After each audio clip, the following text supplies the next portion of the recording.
So what do y'all want to talk about? We got our AEW Revolution preview. Gonna talk about this past SmackDown, the road to WrestleMania, and so much more. We are powered by Fast Break Coffee. We are the High Spot Podcast. HSP is back here on the Give Us a Shot Network. I am Jeff Martin alongside the Trendsetter, Brian Berger, the guy that puts all this thing together for us. What's going on, man? How you doing? The road to WrestleMania draws near. So much to discuss. We're going to talk about AEW Revolution this Sunday. A lot to talk about, Jeff. But honestly, I'm feeling a lot better. I sound a lot better from the last time we did this, so I'm thankful for that. But again, it's just an exciting time just to see everything going around. Whether it be we're talking about the road to WrestleMania, what's going on at AEW, and we're going to preview their show Revolution, Sting's final match, and what TNA's doing, New Japan Pro Wrestling. A lot of great time and content to talk about. Just not enough time to do it, but what a great problem to have. So excited to do the show here. Excited to talk about the road to WrestleMania and previewing AEW. Guys, like and subscribe to the show on High Spot Podcast. Make sure you follow us on the Give Us a Shot Network. Subscribe there. And we're available on all podcast platforms, from your Apple Podcast to your iHeart to your Spotify. You can listen to the High Spot Podcast whenever you can.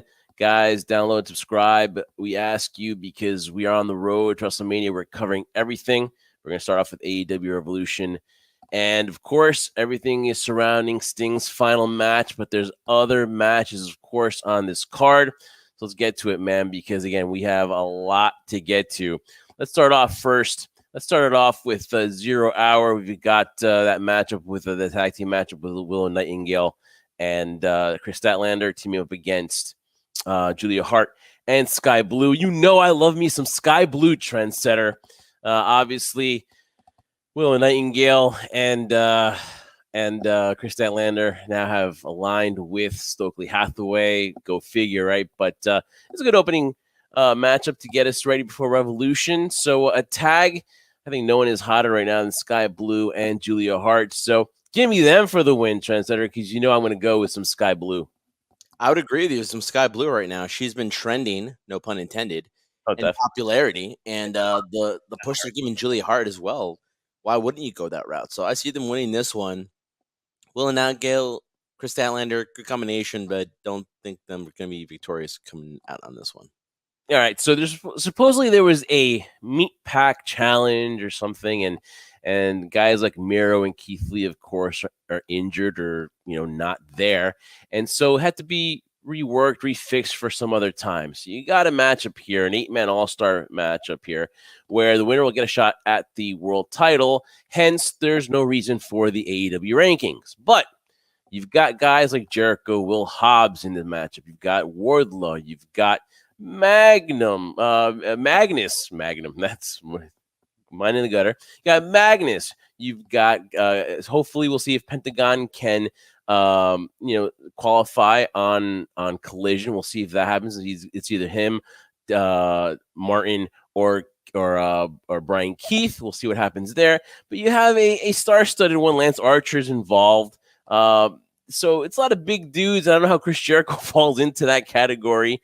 But, I mean, you would think that when you think of Wardlow and you think of that promo and how crazy he delivers a fiery promo, a really good promo for the first time in a long time, and it seems like, okay, he's back on track. And then for that matchup to get canceled, and now he's put in this matchup, you would think an automatic shot at the world title, that's definitely what the Undisputed Kingdom wants. That's what they need. This is the guy that's going to carry that world championship eventually, sooner than later.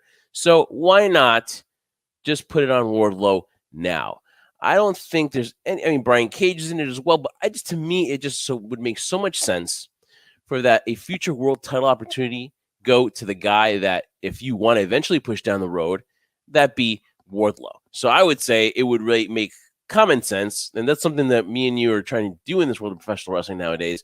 Common sense would say Wardlow should be the guy to win this matchup. Listen, logic doesn't appear to work in professional wrestling anymore from our experience, Jeff, right? Wardlow, yeah, I mean, listen, there was a time where he had so much momentum going for him, even as a heel, and then eventually turned into a babyface that you're like, why wouldn't you put this, title on him? Why wouldn't you at least, tease it possibly even more that it could possibly happen where you get more opportunities rather than just one shot. But I think something happened where somewhere down the line, he just lost the connection with the audience. I mean, I'll be honest with you too. As much as people wanted him to turn on MJF at the time, and then he did, and it was an exciting moment. I think they lost a lot of momentum. Or listen, I don't know how creative works over there in any field, obviously, but you like to think that it was a missed opportunity because I feel like it was handled incorrectly, and he just lost a lot of momentum. And then he would have his matches with Samoa Joe, and listen, I know I don't compete in the ring or anything like that, but they were for me lackluster at best because it really just didn't seem like a good flow, and I think that's what kind of lost him a lot of momentum. So him coming back, yeah, he had a fire promo. I thought was pretty good. Actually showcased a little bit more of his personality and talked about things that you think, oh wow, it makes you question in the toes the line of reality. All right, was he supposed to say that? Is this a shoot type of thing? I just feel right now that a lot of momentum has been lost on Warlow. So yes, you pit the question there, like why not? It's understandable if you go in that direction, but I just feel like he's just lost so much momentum right now that it just Well, it's easy to say it wouldn't make sense, but to me it wouldn't make sense. take a look at the names, and I'll read it out here just to give you, the full names here. Wardlow, Hobbs, Jericho, Magnus, who's a CMLL guy, Hook, Lance Archer, Brian Cage, and then by this time comes out, we'll find out if it's Pentagon, Brian Keith, or Dante Martin, but that's somebody else that's in there. I mean, Brian Cage, is, like I said, I mean, yeah, there's a ceiling there. Do you see him with a future world title? Well, if they want to keep it on Joe, right? A guy like Hook had a very good matchup against Samoa Joe, so he could do it. Jericho, we've seen Jericho already. Just maybe who wrestles, is it Corazon de Leon? Is it, the Ocho, Chris Jericho? Maybe that's the only thing left to do, right? But Yeah. I mean, you look at the names, Lance Archer. I mean, okay, they'd never really gone all out with him. Hobbs, this is a guy that it would be another guy that if it's not Wardlow, this would be the second guy that I would want to push, right? Because if they want to push stars and they want to make stars, these would be the two guys. I'm just going to go with Wardlow because I think his promo, you don't want to stop and start too much with this guy, or else you're not going to believe in him. Yeah, and so I think Wardlow is the key, but Hobbs would be also another great one here. It would be, but this isn't because I'm such a huge lover and component and I've admired this guy for his entire career, but I think honestly, I think it's pitted either for Pentagon, not really though, but for Chris Jericho. Just because he said it himself several times in interviews that he's never gone for a world title, never been world champion as a babyface. I'm not saying that's what's going to happen, but if he was claiming another shot at the world title, and let's say it was pitted against Samoa Joe, that's something we've never seen before. And this is just something to help establish Samoa Joe now. And people are going to be like, well, how can you establish Samoa Joe? He's already a made name. Not necessarily. If he works with a guy like Chris Jericho, it can only help elevate his title reign and forever long it is. So I really feel the wild card, I guess, or people who are overlooking it when you look at this whole, and when you said Lance Archer, I was surprised. Like, he was still with the company. No joke there. I thought his time was done, and he came back all of a sudden, and talk about a guy who was misused in that sense as well, too. I think it's Chris Jericho. I think he's going to pin himself where he's going to position himself for the world title. Will he win it? I don't know, but that's a good story to have there. Him, Samoa Joe. There is history there in terms of how they've gone to this journey in pro wrestling, and I don't think they really worked much together. So that would be an interesting dynamic to have Samoa Joe and Chris Jericho if Samoa Joe defends his title. If you want the veteran kind of way and go that way, yeah. But I would just say, hey, listen, it's Wardlow here, man. Let's do this. Let's push the trigger. Here's the thing: if Samoa Joe beats a guy like Chris Jericho, it doesn't hurt Chris Jericho. But if he beats a guy like Wardlow and Hobbs, I think for Wardlow, you can make the case, if you won the title, then hey, what does that do for Samoa Joe's reign after all he went through to get the title from MJF? And then Hobbs, where are the Undisputed Kingdom been? Where have they been right now? I mean, if Roderick Strong, we'll talk about that matchup coming up against Orange Cassidy, but where have they been? They've kind of been on the back burner since they beat MJF and all that stuff, and Samoa Joe took the title from MJF, but they've kind of been in the background too. So I would accelerate that and really push Undisputed Kingdom into that position where you have a guy that has that future World Championship opportunity, and that's why I think that Wardlow would be the guy that's ideal. But you can't go wrong with Jericho. If you're gonna stick with a long Samoa Joe run, you're gonna need opponents for Samoa Joe. So I think Chris Jericho winning there would make sense. But man, I would just. Do you think for Undisputed Kingdom though, a lot of it has to do with the timetable, how long it's going to take Adam Cole to get back? I think it works well because if Adam Cole's not going to come back anytime soon, then you keep that title on Wardlow, and then you create the dissension between Adam Cole and Wardlow. And the longer it goes, the more of a title run that Wardlow has, the more meaningful that matchup is going to be. But if your key is to make Samoa Joe a lengthy title run, then a guy like Chris Jericho absolutely makes sense. I wouldn't have a young guy win that one in case if that's the way you're going to go about it. So if Jericho has one final run in him, that would be the way to go. But if you really want to accelerate this Undisputed Kingdom, I would definitely push the button on Wardlow or Hobbs, but either or. But there you go. So that is that 8-man All-Star Challenge. Let's go to a tag team action. FTR against Claudio and Moxley, the BCC. I want to be correct on the 3 letters that I use there. Any interest in this match, Trendsetter? Obviously, listen, FTR, very decorated tag team. Been on the short end of the stick a lot recently in AEW. And, of course, Moxley and Claudio. And I'll just put it out there, man, part of in my opinion, one of the most overrated factions in all of pro wrestling history in the BCC. I hope FTR wins this one. I'm not holding my breath. I'm going to go Moxley and Claudio come out victorious. And in their minds, the BCC, the best faction in the world, get the victory. I hate agreeing with you, right? But I have to agree with this one too. I just don't know. Talk about something that I take pride in and I love so much is tag team wrestling. And I don't know, FTR just hasn't been the same, they went to that lengthy babyface run now, and it just seems like once Punk left.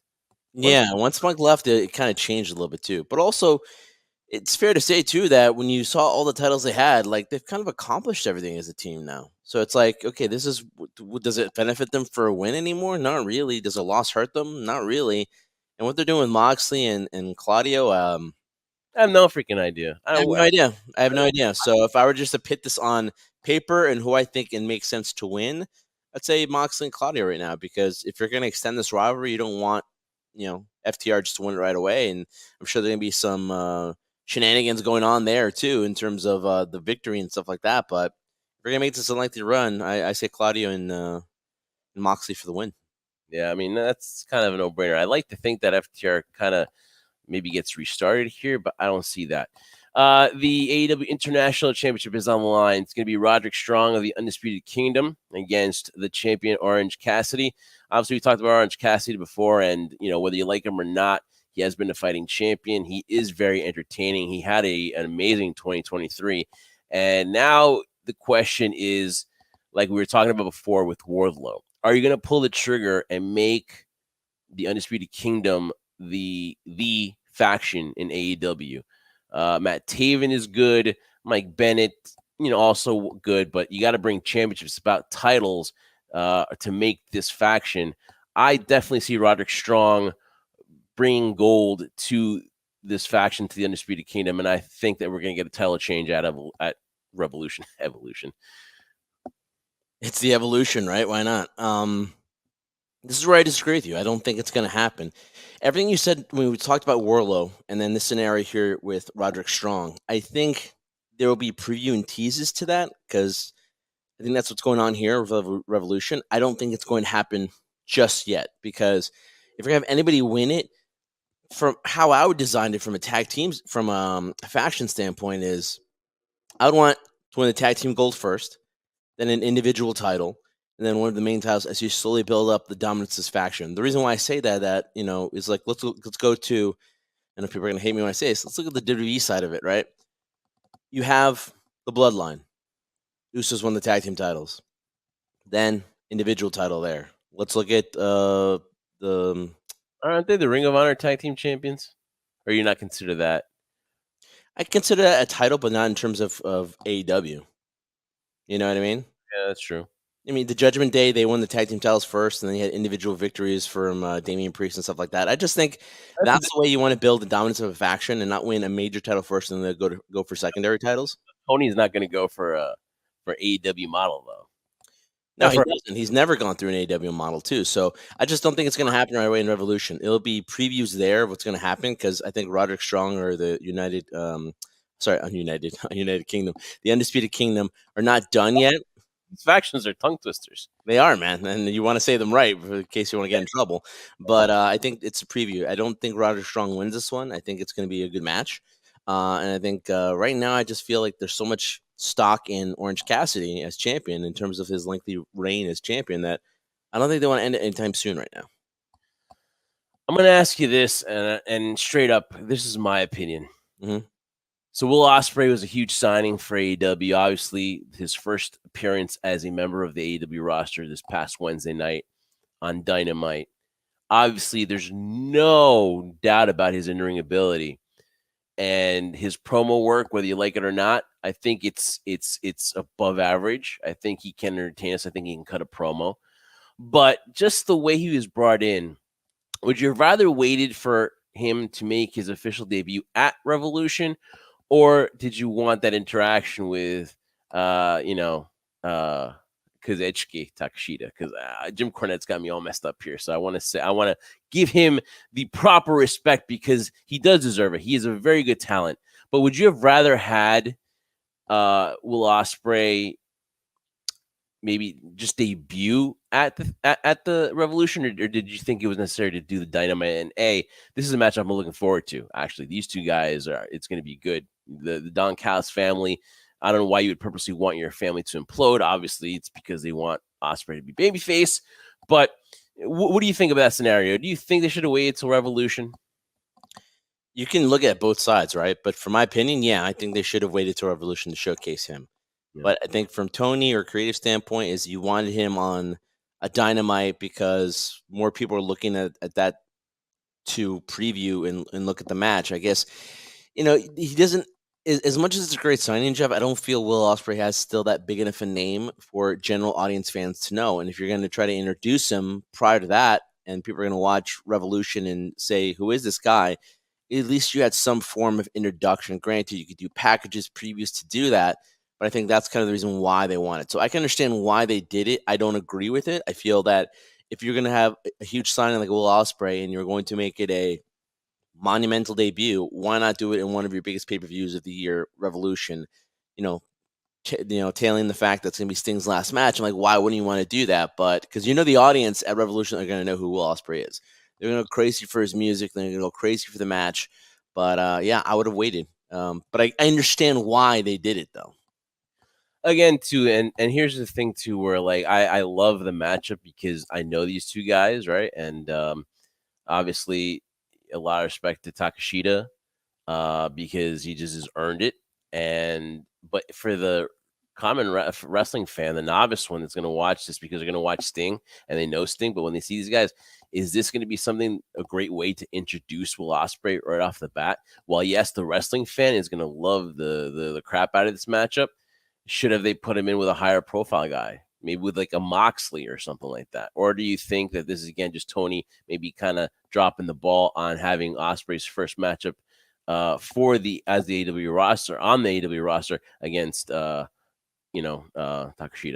I honestly think Tony was doing it more for the fact of what kind of match you're going to get out of it. These two working together, I think you're going to have a really great match. When you say like you pin with Moxley or higher level or higher known commodity in AEW, I just don't think the creative does it that way, though. I think they do it more for who's going to have the best match on the card as opposed to, the biggest name or the most recognizable person on there. I just think that's the way they do matchmaking. There are matchmakings where you do storylines, and this isn't a knock on AEW. Hey, everyone does it their own way, right? People want to do matches based on stories, based on backstories, so people can build up to the match and anticipate it for the story you're presenting to it. For AEW, I feel like they really kind of just look at it and hit it in terms of, wow, these two individuals, we know how great they are. Let's put them together in the ring at the same time and then have fans enjoy the match, which is great. I mean, if you're a huge wrestling fan, you're going to love watching this. And like I said, it's going to be a great match, in my opinion. But I don't think the general audience that's going to watch Revolution, based on the fact that it's going to be Sting's last match, are going to look at it and say, who's Will Ospreay and who's this guy? I have no idea who they are because they probably don't watch Dynamite. Or if they did, they didn't see it on the show and don't know the build-up towards what they're doing here. So I'm saying that you're gonna have more heads watch this because of Sting's last match. And don't come at me and say, hey, but he's wrestled Jericho before it all in. He's wrestled Kenny Omega. Yes, of course. But let's be honest. Technically, that was under the New Japan. He was under New Japan. Right, so it was Forbidden Door, and he was part of the New Japan roster. This is the first chance you're going to get to watch him. Outside of that, you want to introduce him as your guy, and then you're going to have him in a place where the novice fan or the old school fan that remembers Sting is going to watch this pay-per-view.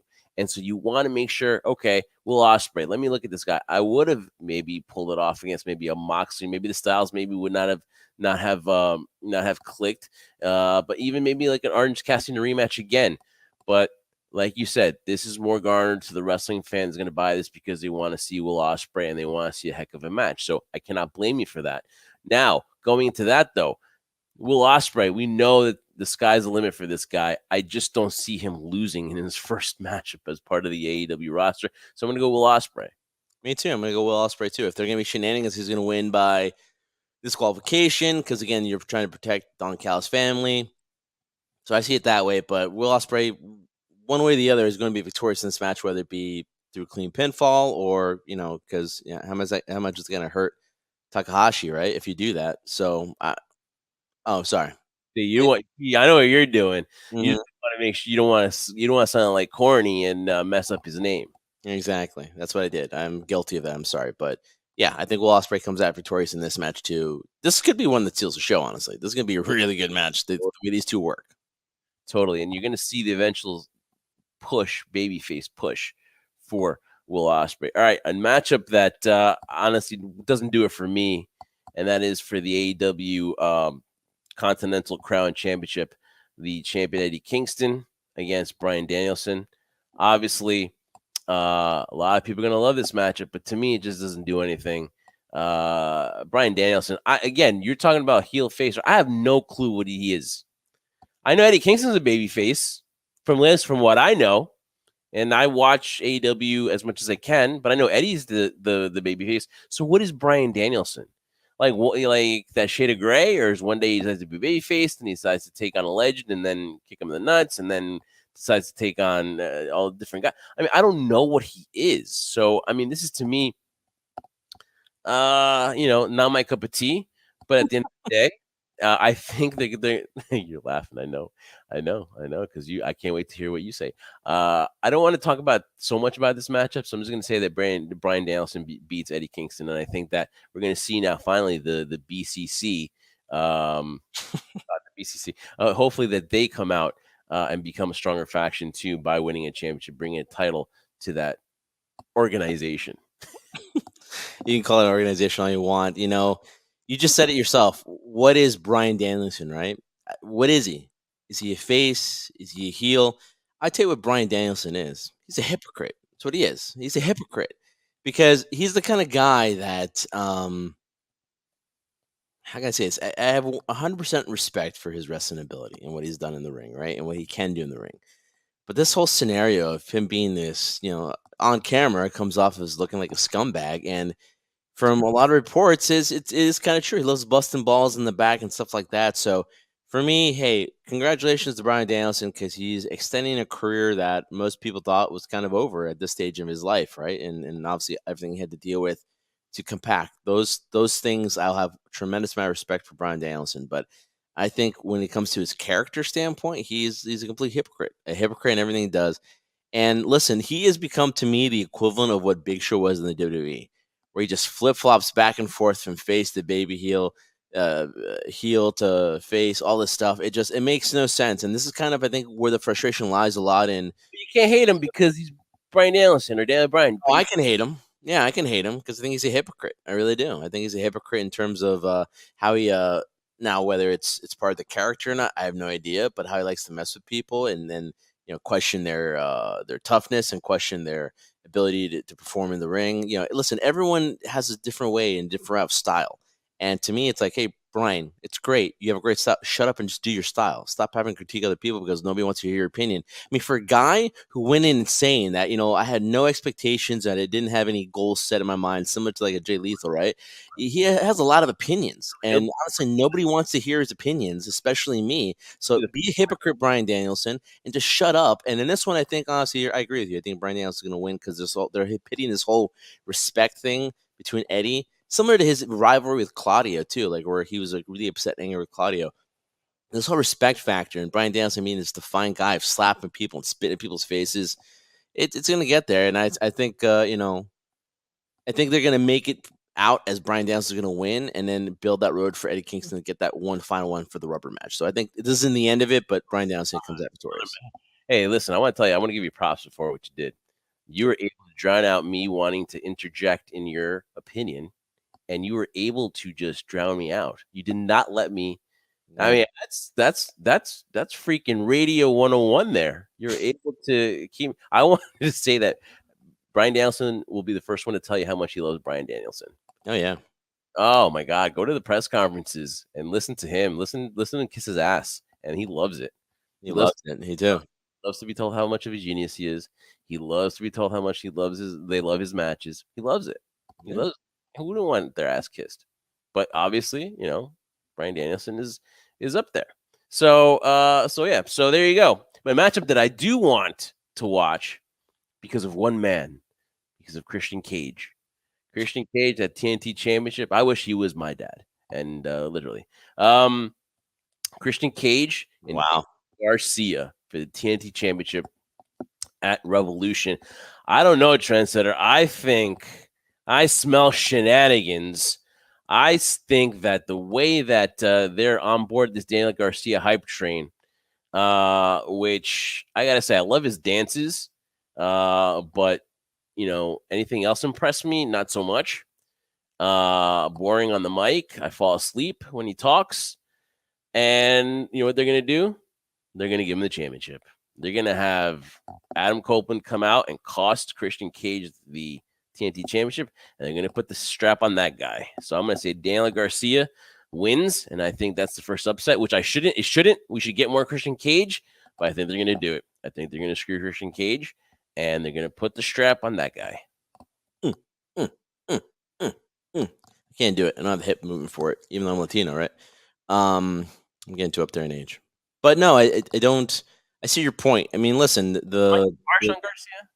hmm? Am I too harsh on Daniel Garcia? No, not at all. I think you make valid points in terms of like, listen, his in-ring ability is he's awesome in the ring. I just think, like I said, his personality, but without that dance going, that's all he's really got going for him right now. Because I've heard him do promos, I heard him try to connect and tell emotional stories, and I don't feel a connection there. And that's probably why you're falling asleep when you're hearing him talk or doing promos or anything like that. Just some people have it, some people don't. I'm not saying he can't have a personality. I just think we haven't seen it yet. But the hype train that people are getting on this is ridiculous. And you call shenanigans. I don't quite see it that way. I feel that they've had too much invested in Christian Cage, and he's done such a great job as being that guy you just hate and want to see lose. That if you do that and then switch the title back and forth like that, I don't think it works right now. I think the chase is more enjoyable. Similar to people wanting to chase their dreams and finish their stories, I think when you have someone like Daniel Garcia, who the fans are completely behind, go after something and then get robbed out of it. Even though you're right, Adam Copeland could be a factor in this and try to help out too, but just comes up short. It's just going to create more of a buzz, more of momentum, more people getting behind Daniel Garcia, similar to kind of like what they did with Orange Cassidy too, where Orange Cassidy was never supposed to be in the position he's in. We just talked about him and Roderick Strong in terms of being champion, and now he's had a lengthy title reign, and people just love the effort that he has, even regardless when he was chasing the title or was chasing a win over a higher name caliber opponent. So in Yeah. this scenario here, I see the same thing for Daniel Garcia. I see him not coming out victorious. I see Christian Cage retaining with help from everyone involved. And that's been kind of the moniker of Christian Cage too. Just when you think you got him beat, something gets pulled out of the hat and he keeps winning. And so I see Christian Cage coming out victorious. So I think what they want to do, I don't think it's about Garcia and Christian Cage as more as it is about getting Adam Copeland, and how hard it's been for me just to call him that, back to Christian Cage somehow. So I think that what they could do, I think what they would do would be, I think that what's in his mindset is, I think, how am I going to get Daniel Garcia to that point in 2024? We were there. I think it was the second week of New Year's, right after the pay-per-view from Long Island, and they had it at the Prudential Center, and we talked about how Tony Khan went out of his way to talk about big things from Daniel Garcia. So I think in the long run, I think they're going to put this title on him, and I think that's what's going to lead me to believe do that, because it's kind of weird, because to me, let's be honest, I respect his wrestling ability, but where I'm not sold yet is on his promos, right? I think he's the modern day Steve Blackman right now. So I think that this is going to be a way for them to do so by putting the TNT Championship on him, and then reverting back to the Adam Copeland and Christian Cage story, and then getting back to that and having him defend, have a couple title defenses. Now, I could be wrong. Obviously, why take the title out of a good thing like Christian Cage? But I just got a feeling that Garcia is going to walk out the champion. Yeah, and again, like you make a good point there too. I just don't think the way they've built up this title and the fact that Christian's done such a great job of bringing some prestige behind it, where like it is a very valid secondary title out there for people to go after, which makes you think, okay, if you win this title, you're just only a few. Not that long far from the world title picture too. I just think, Daniel Garcia, and this isn't a knock to him though too, but if you have a guy like Daniel Garcia win, wouldn't you want to wait for somebody who you think is an up and comer who's going to be the next star? Who knows? Maybe they think it is Daniel Garcia to win that title, similar to a lengthy championship run. You have to pick the guy you feel is right to end that run of dominance, because that's going to propel them up to a higher standard. If that is Daniel Garcia, I don't see it. I don't think it's going to be him, and I think it's going to be a stepping stone where this loss will help him, because it's going to cause more people to want to root for him to go for the title again if he gets another chance. All right. We got the AEW Women's Championship on the line in this one. And again, love me some Toni Storm, some timeless Toni Storm against Deonna Purrazzo. Listen, I'll be honest, Deonna Purrazzo to me is really a legit contender for this. Obviously, this is to me in a long time a matchup that I'm really, going to invest in and watching, because this is a legitimate threat to Toni Storm's championship. Can she pull it off? I don't think so, because I just think it's a time. But as far as Trendsetter, we know that Mercedes Moné is on her way, right? It's worst kept secret in Boston. She will be there. Worst kept secret. We know that they are into signing more women's free agents. I think that is something that in 2024 they want to get better at. I think that this is a step in the right direction. So I think this is going to be a very good matchup. I think this might be maybe a show stealer in its point, maybe some way or some form that can compete to that. But at the end of the day, I think timeless Toni Storm walks away with the victory in a very entertaining, or maybe not even entertaining, just a very good quality match that's going to reflect well on the positivity in the women's division in AEW. I agree. I think what they're doing right now is they're doing a great job building the women's roster. What they haven't really done a good job with the women's division, though, is pitting matches where things make sense. Like, Daniel Purrazzo just walked through the door and automatically she has a title match. Not saying she doesn't deserve it, but don't you think we need to build up towards that? Build up towards a potential feud between timeless Toni Storm and Deonna Purrazzo? They have a story, and that's something that we were getting on, or the people that are anti-AEW or are complaining about. There's a story there. So what I would think is, like, we're talking about building up people because of the rankings. Of course, they go by the rankings. But if you have a story there, go for it. Go with the story. They have that backstory. They've done a good job storytelling us into this matchup. That's why I'm invested in it. Right? They used to be friends. Toni Storm really helped Deonna Purrazzo along the way. And obviously they have those matching tattoos, which Toni Storm got, changed her matching tattoo. And they have good chemistry. And so there's a story there, and I'm interested to see what happens, but I don't see a title change at all. Now, again, there's a story there. I just feel it's being rushed into it. Granted, it's going to happen. I don't see Deonna Purrazzo coming out victorious. I see timeless Toni Storm coming out victor, and then all of a sudden you debut Mercedes Moné, because if there's anybody is going to be a threat to her or possibly defeat her for the title, of course it's Mercedes, because as much as a great job as Toni Storm has done, I think what Tony Khan has in his mind is that once Mercedes Moné comes over and it's official and she makes her debut, she's going after the title. She's going to win it in her first shot. And at that point, she's going to be the face of the women's division. Yep, most definitely. And then we get to the triple threat matchup for the AEW World Championship, Heavyweight Championship, and that is Samoa Joe defending against Swerve Strickland and Adam Hangman Page. So here's my thing. I think it should have just been Samoa Joe and Swerve. I don't know what Hangman Page is right now. Is he a face? Is he a heel? Are we getting... See, is Samoa Joe to you a cool heel? Or is he now just become a baby face? It's that shadow of, it's that kind of like falls into, either or. And you got Swerve Strickland that in the feud with Hangman Page was kind of turning into the face. And Hangman is another guy that, fakes an injury in the last Dynamite, and I don't know what's going on. So I think two of these guys have major character flaws as far as like whether they're heel or face, and Samoa Joe, that touch of gray.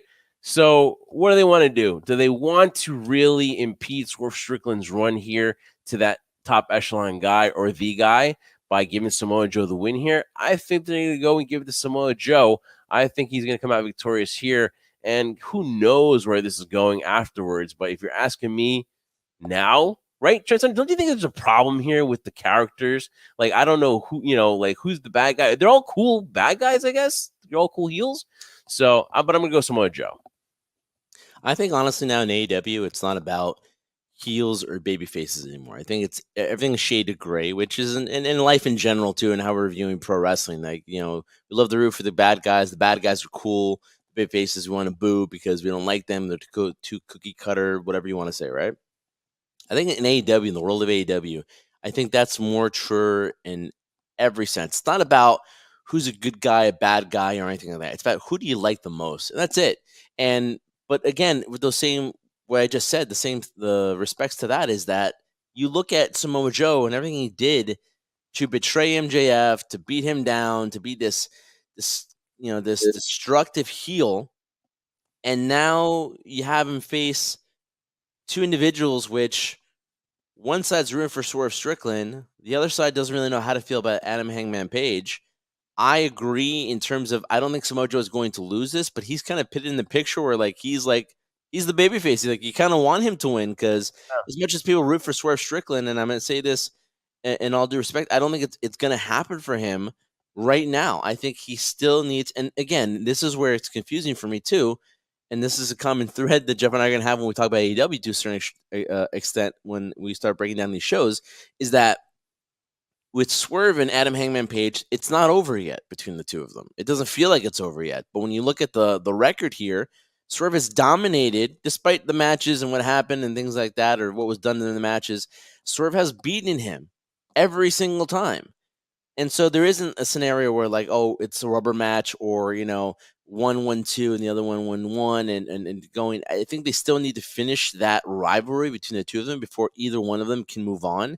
I think that's the reason why they put Adam Hangman Page, because if you put a scenario where you put a singles match, which, hey, I would have loved to see Swerve and Samoa, how do you protect Swerve Strickland now? Because clearly, in my opinion, he's not going to win it. I could be wrong, and he wins it, and wow, it'll be a huge celebration for his Swerve Strickland, and he earned that right to become champion, but I don't think it's going to happen. I think it's going to be Adam Hangman costing Swerve an opportunity, Samoa Joe capitalizing off the rules of a triple threat match.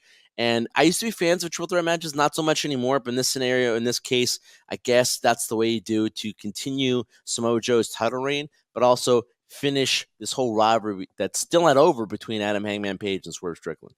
Yeah, a lot of more questions than answers, I think, are going to be because of this matchup. I think that Hangman Page is there to take the pin. So yeah. That's what I think. So, but we got Samoa Joe coming out on top. And then, of course, to me, which should be the main event, and we saved it for last, and that is Sting's last matchup in the tag team. He'll defend the tag team titles, him and Darby Allin, against Matthew. And I better say this right, or else we might get fined. The AEW EVPs, Matthew and Nicholas Jackson, in a tornado tag team match for the AEW World Tag Team Championship.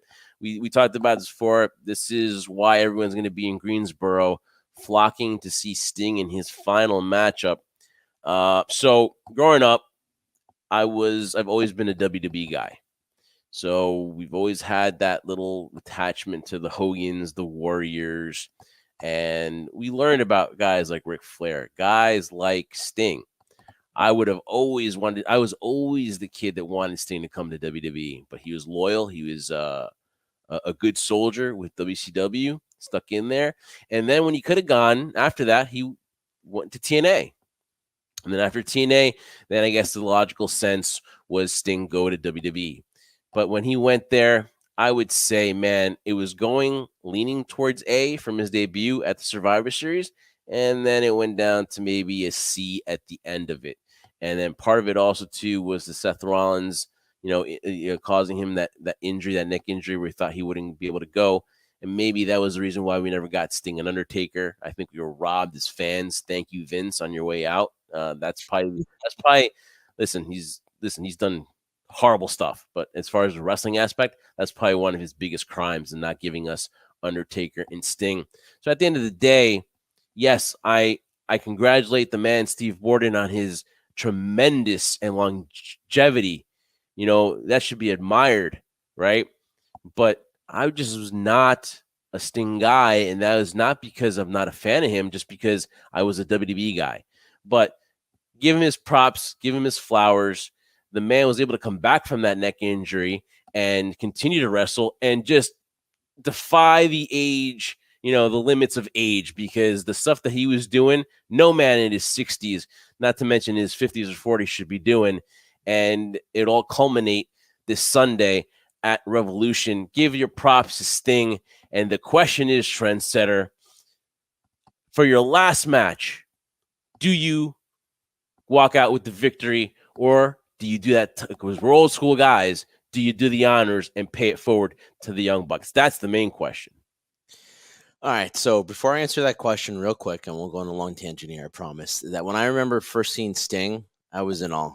Surfer Sting was, to me, wow, one of the best versions. And at the transition, and I'm sure a lot of people will look at who don't know who I mean when I mean Surfer Sting, the Crow character became iconic. That's what made him an icon, I feel, the Crow character. When he left the WCW and kind of ventured on his own and was going to go after the NWO himself and became the Crow character from the movie, which did an amazing job, and that surpassed anything he's done. But I'll always remember Surfer Sting and looking at this guy, larger than life, this huge comic book character. And yes, as a WWE fan, you had the Ultimate Warrior. But the problem between Ultimate Warrior and Sting was that if you had Sting in WWE, the one thing you would have is, well, two things, right? You would have great quality matches. Warrior wasn't known for that, and it's no big secret, right, that I'm saying that. He was known for just doing what he did in the ring and then walking out and leaving. That was his shtick.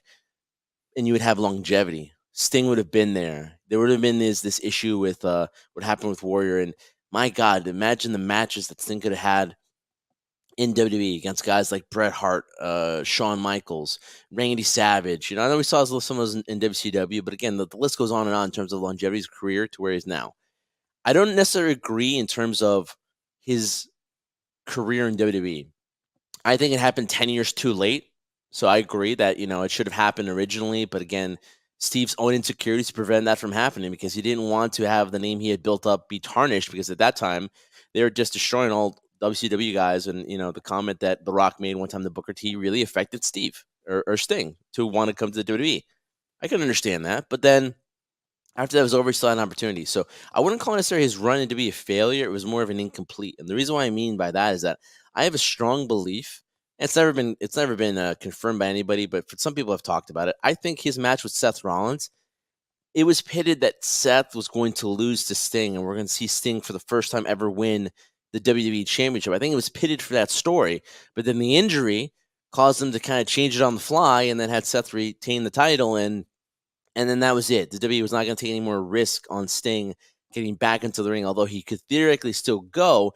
They didn't want to do the issue to have the issue of having to deal with him health-related injury in the ring for them, similar to what happened with Daniel Bryan. Edge, they didn't want to deal with that. They didn't want to put that on their plate. Understandably so. So I look at it as an incomplete. Had he won the WWE Championship, oh my God, every single person would have been like, that's it. You've won every single title in every company you've been in. Besides, obviously, now AEW and being the world champion. But my God, what a great moment that would have been. So I don't give it a C. I don't give it an A. I give it an I for an incomplete. As for this match right now, I'm very old school. And I think Sting is the same way as too. His way to pay respect to the business would be, listen, I'm going to go out on my shield. I think he's going to take the pin and he's going to lose, and the titles will go to the Young Bucks. Now, when you look at it too, like the EVPs have done so much that a title for them or them winning the championship doesn't really mean anything to me. It's more of just Sting doing the honors, right? But if you're Tony Khan, Jeff, and I asked you this question before, do you have nostalgia in you where you're like, although a guy like Sting or you and I say, you need to lose in your final match, that's the way it always goes, or if you're leaving the company going somewhere else, you lose your final match with the company. does he go and like, you know what? We're gonna do a different route. We're gonna have you leave as the champion, and then we're gonna vacate the titles, or Darby Allin gets a new partner. I Yes. think Tony Khan will lean in that direction. So I think here, I'm glad you threw me this one because I can probably most answer it 99.99% of what's going to happen or what this is going to do. I think Tony Khan has tremendous respect for Sting. Obviously, you can tell. And listen, Tony Khan, the way he treats his wrestlers, treats the all timers is amazing. Never doubt the way Tony Khan treats guys, especially guys like Sting, right? Guys he admires, right? This Tony Khan left it to Sting to decide who he wanted to face for his final matchup. He could have picked anyone, as long as, of course, not WWE, right? But he would have tried to, and anyone from TNA, anyone from New Japan, or anybody who's a free agent. It was Sting's decision. The way everything has gone, I think everything has left it up to Sting, and I think that this is the same thing. I think while Tony Khan would love to pay homage to Sting and have him walk away as a tag team champion, I think that he's going to leave it to Sting to make the final call. And what Sting? Sting is not a selfish guy. Have you seen all the love that he's gotten this? I mean, go back to the Players Tribune. A guy like Darby Allin, like pouring his heart out into that tribute to Sting. All the voices that we just heard on the phone call where they were thanking Sting. This guy is a guy that pays it forward. And at the end of the day, he's going to leave it to Sting. And what's Sting's decision? It's no brainer. He's going to. And I know it sucks for Darby Allin, but I think Darby Allin is on board because there's going to be Darby Allin's career is just hitting, right. It's there. There's many more years for Darby Allin, but they're going to leave it up to Sting, and I think that Sting is going to make that old school decision, and he's going to pay it forward. And I think he's going to get the round of applause towards the end. They're going to cheer. There's going to be tears. There's going to be wrestlers coming out, hugging him, and everything like that to say his final goodbyes. But in the time-honored tradition, Sting is going to obviously pay it forward and, of course, give it the win to the Young Bucks. And yes, while the Young Bucks have nothing to prove, they're in this heel phase of their run. So what would be ultimate heelish is to drive out Sting. I think it works for them because who's going to be there tomorrow? The Bucks. And I think that that's what's going to happen. I think that it'll leave it up to Sting, and Sting's going to make the final call, and you get the Bucks the new tag team champions. Yeah, no, like I said, all this stuff, like you said, where he's going to leave it to Sting, it's going to happen. And for the Young Bucks, they're going to be there tomorrow, like you said. Not Sting. He's not going to be there tomorrow. This is it for him. And it's bittersweet too, because we thought when we saw him at the Hall of Fame, and I don't know how many years ago that was. It was the final time we'd ever see him. Not ever, but you and I had said to ourselves, hey, Jeff, I think you and I have seen Sting at a WrestleMania. How surreal was that? We actually saw Sting at a WrestleMania. Yeah. And to see it, the luck we've had to see it, and to see his career and where it's gone, and the place he's in his life too. It's bittersweet because with guys like, and I know the same thing will happen to me when Chris Jericho decides to retire too, though he won't retire the traditional way. He'll just stop. That's Chris Jericho's personality. You hate to see them go, but at the same time, I think it's also time as well, because as much as he's defied the laws of physics and aging, and we thought Ric Flair was the only person that found the fountain of youth, and Sting as well. I guess he shared it with Sting in terms of what he's been able to do at this stage in his career and life.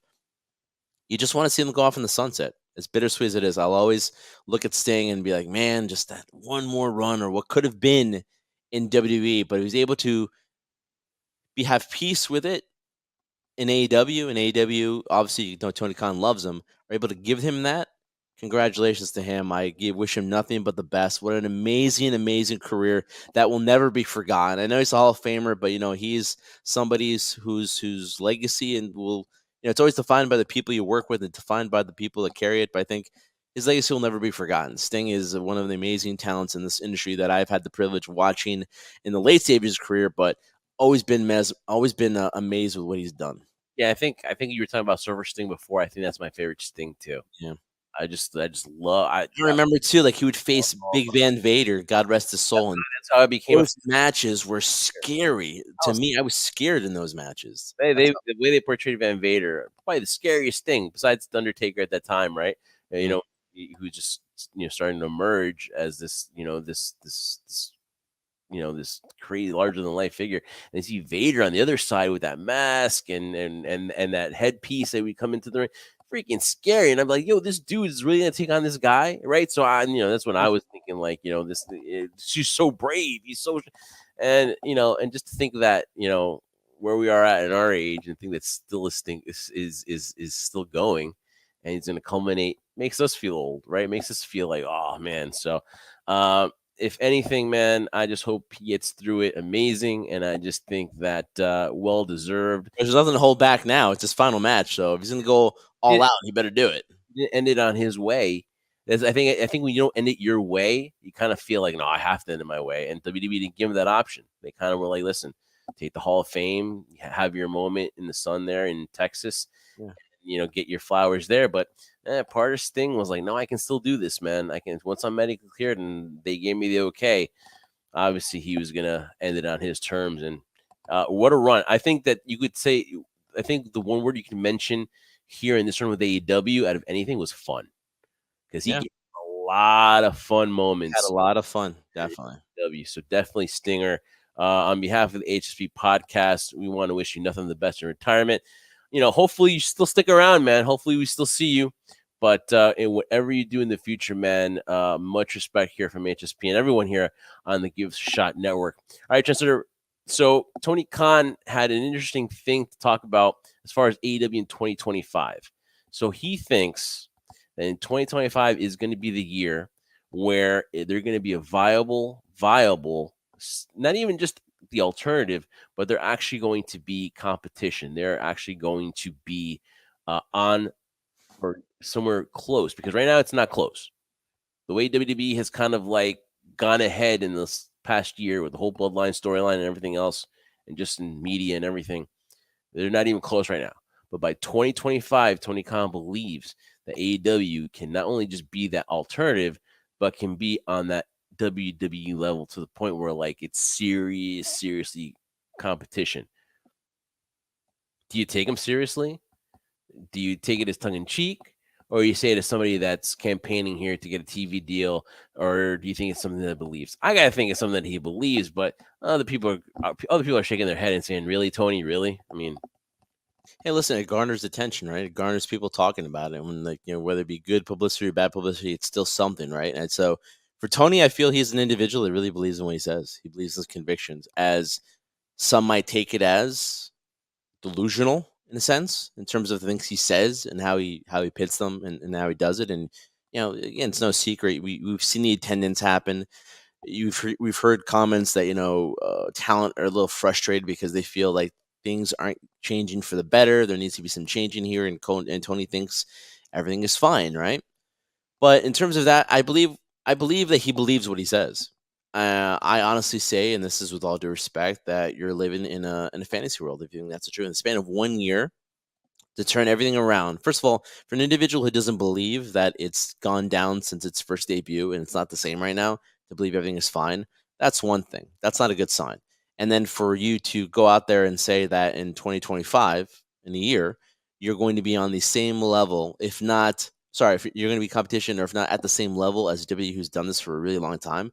This isn't me being a fanboy of WWE. I've critiqued it, and you and I have critiqued it millions of times under the old regime. And even this new regime that we really like, there are certain things that we still don't like about it. That's just part of it, right? But they have done it longer. They have revolutionized it. They have created the blueprint in terms of what you're doing, in terms of exposing it. Look at the deals they've made with Netflix. Look what they've done in terms of Vince selling the company, and now like what they're doing now with this new venture in business. They are leaps and bounds. Not even in 20 lifetimes would I think anybody would be at that level. But here's the thing too, where it's not about, this isn't slighting AEW. That I think AEW is great if they stick to what they do and what they do well. And at that point, let time dictate that. Don't think you're going to do it in the span of 10 lifetimes, accomplish and get to that same level, because it just doesn't happen that way. And so that's the concerning thing for me when I hear comments like that. Part of it, I think, is tongue in cheek. The other part of it, I think, is him just trying to ruffle the feathers there too. But I think honestly, I don't see it happening.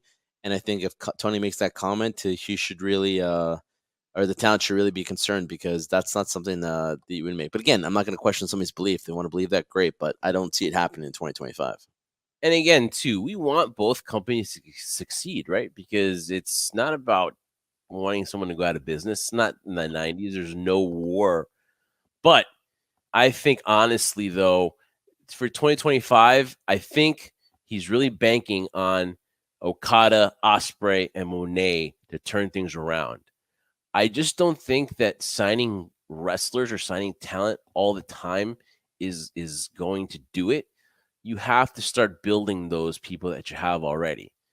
I think that it doesn't hurt when you have talent like Okada, Ospreay, Monet, but you can't then not have any plans for them. I'm going to go and believe that Tony Khan has plans for Ospreay, has plans for Okada. And more importantly, Jeff, sorry to interrupt you there, but don't have talent for them to work with. Yeah. If you bring in stars and don't have built stars within your company for them to work with, listen, Okada, Monet, Will Ospreay, they're great, but they're in the prime of their careers. So if you don't have anybody else coming in right after them, you're going to be acquiring talent over and over again. You're not building stars within your company. That's what makes a company successful long term. Real quick, you had Hogan. What happened after Hogan? You had Michaels and Bret Hart. Then you had Stone Cold Steve Austin, The Rock, then John Cena, all that stuff. You need other people to carry the weight and the brunt of the company. You can't just keep buying stars and then putting the label of AEW on them. Oh, you said it. You said it. You had the Hogans. Does AEW right now have someone that's larger than life? I would say no. I can't think of anybody off the top of my head. Hogan. Have they built a Has there anyone been that mainstream? No. So you have to start off with somebody. You have to have your MJF as much as he was the centerpiece of 2023. Was he on that level? Was he on that Cena level? Was he on the Roman Reigns level? Maybe in the ring, but mainstream? Nope. So that's what they have to do. And maybe Mercedes Moné will be that one for the women's division. Maybe she'll be that one. But history is not on their side. And speaking of history, so is this episode. Mm-hmm. There was your AEW preview, guys. Listen, we're going to be watching that one, watching for Sting. A lot of good stuff, and we'll obviously talk about the fallout from AEW Revolution, but it is this Sunday in Greensboro, North Carolina. It is, I believe it's sold out or to capacity for this one, and of course, well-deserved for Sting. That's going to be the main focal point, Sting in the main event. We believe it should be, and I think it's going to be by the time that we get to Revolution. Sting, on behalf of the HSP podcast, we just want to say again, thank you. Your longevity is amazing, and everything you've done, you've got all of our respect. And again, I can speak on for the guys for the Give It a Shot Network as well, because tremendous fans of you. And Trendsetter, man, we are brought to you by Fast Break Coffee, HSP podcast with your AEW Revolution preview. Follow us on all our social media at High Spot Podcast. Download, subscribe on Apple Podcasts, on all major podcast platforms. And now I leave the layup for the Trendsetter to slam dunk our way out of here. Guys, thank you so much for listening to this AEW Revolution preview. We are the Jersey Red Crew. For my tag team partner, the Scoundrel Jeff Martin, I am the Trendsetter Brian Brega. Thank you guys so much once again for listening to this episode. We'll catch you again, because remember, we do this for one reason and one reason only. We do this for you, the crew. Can we get a Sting? Ow! Can we do that? Woo!